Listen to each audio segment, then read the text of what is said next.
खबर बलिया से है, जहां पहुंचे मुख्यमंत्री योगी आदित्यनाथ ने कहा है कि बेटियों की सुरक्षा में सेंध लगाने वालों की दुर्गति रावण और कंस की तरह होगी। डबल इंजन की सरकार की पहली प्राथमिकता बेटियों की सुरक्षा है। सरकार बेटियों के प्रति अपनी जवाबदेही का निर्वहन कर रही है। मुख्यमंत्री ने शुक्रवार को 129 करोड़ रुपए की 35 विकास परियोजनाओं का लोकार्पण और शिलान्यास किया। फिर बांसडीह विधानसभा क्षेत्र में आयोजित नारी शक्ति वंदन सम्मेलन को संबोधित किया। सीएम योगी ने कहा कि महिला की सुरक्षा, सम्मान और स्वावलंबन ही सरकार का लक्ष्य है। पुलिस बल में 20% महिला कार्मिकों की भर्ती की जा रही है और स्कूलों में भी ज्यादातर महिला शिक्षकों की भर्ती की जाएगी। इस मौके पर सीएम योगी ने कहा कि दीपावली पर महिलाओं को एक गैस सिलेंडर निःशुल्क दिया जाएगा। इससे प्रदेश की माताओं और बहनों को फायदा मिलेगा, उन्हें धुएं से मुक्ति मिलेगी। साथ ही 2026 में लोकसभा विधानसभा चुनाव में महिलाओं को 33% आरक्षण भी दिया जाएगा। और दूसरी तरफ बेटी के प्रति अपनी जवाबदेही का निर्वहन करते हुए किस रूप में सरकार कार्य कर रही है। मुख्यमंत्री कन्या सुमंगला योजना इसका उदाहरण है।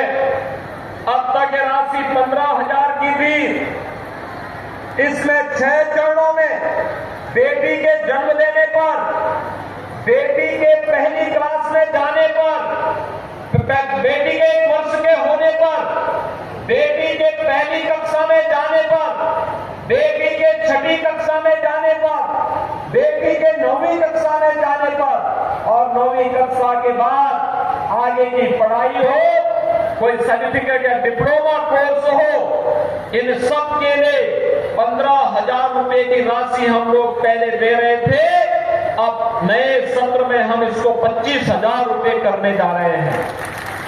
बेटी शादी ब्याह के योग्य हो गई तो बेटी को 51,000 रुपए मुख्यमंत्री स्वामी विवाह योजना में देने का प्रावधान किया गया है। यह सरकार के स्तर पर लगातार बेटी बचाओ बेटी पढ़ाओ के प्रधानमंत्री मोदी जी के अभियान को ही मजबूती के साथ आगे बढ़ाने का क्रम है और आप उसी के प्रति आश्वस्त करने के लिए मैं एक बार फिर इस क्रांति धारा पे आकर के आप सबको आश्वस्त करने के लिए आया हूं।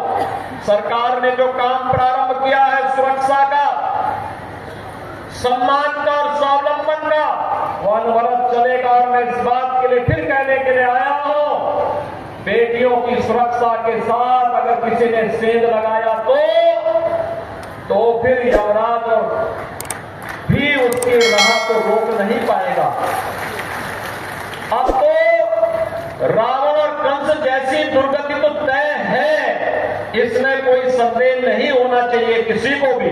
और भाइयों बहनों, आज उसी अभियान के साथ यहां के विकास की तमाम योजनाओं को भी आगे बढ़ाने के लिए हम लोग आए हैं। विकास अब कहीं कोई बाधक नहीं है। मुख्यमंत्री योगी आदित्यनाथ ने शुक्रवार को बांसडीह विधानसभा क्षेत्र के पिंडहरा में नारी शक्ति वंदन महिला सम्मेलन को संबोधित किया और उन्होंने 128.67 करोड़ रुपए के 35 विकास कार्यों का लोकार्पण और शिलान्यास भी किया। मुख्यमंत्री ने कहा कि डबल इंजन की सरकार सभी नागरिकों की सुरक्षा, सम्मान और स्वावलंबन की से जुड़ी योजनाओं को धरातल पर उतारने का काम कर रही है। मुख्यमंत्री ने कहा कि बलिया भी वाराणसी से हल्दिया तक विकसित किए जा रहे राष्ट्रीय जलमार्ग 1 से जुड़ा है।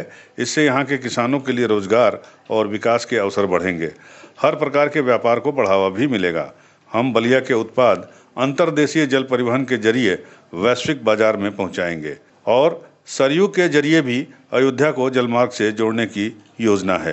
कोरोना जैसी महामारी पर नियंत्रण करने के बाद आज विकास के लिए पर्याप्त पैसा है।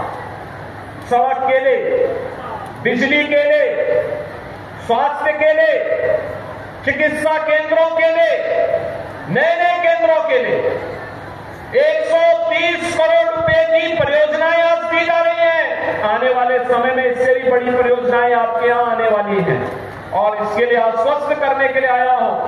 अभी तो बलिया का मेडिकल कॉलेज के भी शिलान्यास के लिए आना है हम लोगों को। बलिया के अंदर लोग नायक की स्मृतियों को जीवंत बनाए रखने के लिए पिछले दिनों उनकी जन्मभूमि में जाने का मुझे सौभाग्य प्राप्त हुआ था। साथ साथ विश्वविद्यालय भी स्वर्गीय चंद्रशेखर जी के नाम पर स्थापित होकर के नए भवन के साथ भाइयों बहनों, अब बलिया विकास से पीछे नहीं रहेगा। पूर्वांचल एक्सप्रेसवे का लिंक वे भी बलिया को जोड़ने जा रहा है। अब तो मैं देखता हूं दयाशंकर रात्रि में बलिया रहते हैं और 10 बजे चलते हैं, 1 बजे 1:30 बजे तक लखनऊ पहुंच जाते हैं। पूर्वांचल एक्सप्रेसवे से बेहतर कनेक्टिविटी, यानी गाजीपुर और बलिया ने सबसे अच्छी कनेक्टिविटी पूर्वांचल एक्सप्रेसवे से प्राप्त की है। हम विकास की इस प्रक्रिया को निरंतर आगे बढ़ाने जा रहे हैं और अब तो मैं बलिया के और बांसुरी के सभी जनता जनार्दन से एक अपील करूंगा। उत्तर प्रदेश सरकार बहुत शीघ्र आदरणीय प्रधानमंत्री जी की प्रेरणा से इनलैंड वाटरवे अथॉरिटी का गठन करने जा रही है, जलमार्ग का गठन करने जा रही है। जलमार्ग इन्हीं के दयाशंकर सिंह के विभाग के माध्यम से बनना है, जिसमें अब चाहे वह सरयू जी हो यानी घाघरा नदी हो या गंगा नदी, दोनों में बड़ी बड़ी स्टीमर चलेंगी और यहाँ के सामान को दुनिया के मार्केट में पहुंचाने के साथ साथ दुनिया के सामान को इस रास्ते लाने के लिए यहाँ के सामान को भी एक्सपोर्ट करने का एक माध्यम बनेगा। किसानों को सब्जी और फल उत्पादन करने के लिए, दुग्ध उत्पादन करने के लिए एक नया मंच मिलेगा, मार्केट भी मिलेगा, दाम भी ज्यादा मिलेंगे, लेकिन साथ साथ यहाँ पे रोजगार सृजन के भी ढेर सारे अवसर इसके माध्यम से आगे बढ़ने जा रहे हैं। और इस अवसर का लाभ बलिया को, गाजीपुर को, देवरिया को, इन सभी जनपदों को भरपूर रूप से लेना चाहिए, क्योंकि गंगासी में इनलैंड वाटरवे वाराणसी से हल्दिया के बीच में प्रारंभ हो चुका है, लेकिन सरयू नदी में हम अयोध्या तक इसको लेके जाने की तैयारी कर रहे हैं। याद रखना, बलिया एक ऐसा जिला होगा जिसमें दोनों ओर इनलैंड वाटरवे की सुविधा प्राप्त होगी। इसमें जेटी बनेंगे, फ्लोटिंग जेटी बनेंगे, हर सीजन में लोगों के आवागमन का और यहाँ के प्रोडक्ट को दुनिया के बाजार में पहुंचाने का एक अवसर आपको प्राप्त होगा। यूपी न्यूज़ 9 के लिए बलिया से अमित कुमार की रिपोर्ट।